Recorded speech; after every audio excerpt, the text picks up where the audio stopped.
আসসালামু আলাইকুম রহমতুল্লাহি ওয়া বারাকাতুহু। আল্লাহ সুবহানাহু ওয়া তাআলা মানুষকে আশরাফুল মখলুকাত করে সৃষ্টি করেছেন।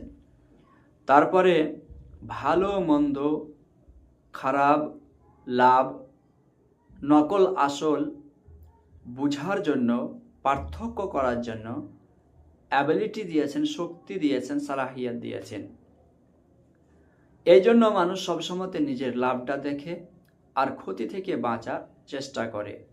কিন্তু কোনো কোনো সময়তে দেখা যায় যে পাপের কাজটি, গুনাহের কাজ এমনভাবে সেজে গুজে আসে, ডেকোরেশন হয়ে আসে, যা মানুষ ধোকায় পড়ে যায়, ভাবে যে এতে আমার লাভ আছে, কিন্তু পরবর্তীতে দেখা যায় সে বড় ক্ষতি করে ফেলেছে, বড় গুনহার কাজ করে ফেলেছে।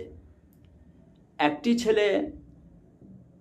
ছেলে ঠান্ডা পানি খাওয়ার কারণে বা ঠান্ডা মৌসুম হওয়ার কারণে তাকে ঠান্ডা লেগে গেছে, সে অসুস্থ হয়ে পড়েছে।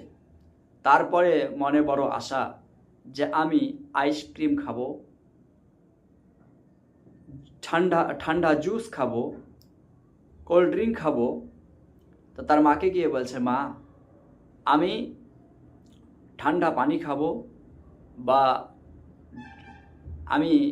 আমার ইচ্ছা যে আমি কোল্ড ড্রিঙ্ক খাবো, তো আমাকে কিনে দাও।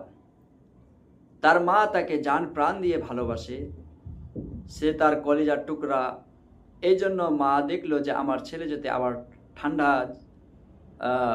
জিনিস খায় তাহলে তার বড় ক্ষতি হয়ে যাবে। কিন্তু ছেলে ভাবছে যে আমার লাভ আছে। মুআজ্জাজ সামিন ইকরাম, তো তার মা তাকে এই জিনিস থেকে বিরত রাখে কি, বেটা ছেলে তুমি এটা খেও না। কেন? ছেলে জানে না যে এতে তার ক্ষতি হবে, কিন্তু মা ভালোভাবে জানছে যে আমার ছেলেকে তো বড় ঠান্ডা লেগে আছে, আজকে যদি সে এই ঠান্ডা জিনিস আবার পান করে তো তার বড় ক্ষতি হয়ে যাবে। আল্লাহ সুবহানাহু ওয়া তাআলা মানুষকে এই মায়ের চাইতেও 100 গুণের ওপরেও বেশি ভালোবাসে। আল্লাহ তাবারক ওয়া তাআলা মানুষকে সব সময়তে গুনাহের কাজ থেকে বিরত রাখার জন্য আদেশ দিচ্ছেন, কিন্তু মানুষ সে থেকে বিরত থাকে না। আল্লাহ তাবারক ওয়া তাআলা বলছেন, আসা আন তাকরাহু শাইয়্যান ওয়া হুয়া খায়রুল লাকুম ওয়া আসা আন তুহিব্বু শাইয়্যান ওয়া হুয়া শাররুল লাকুম।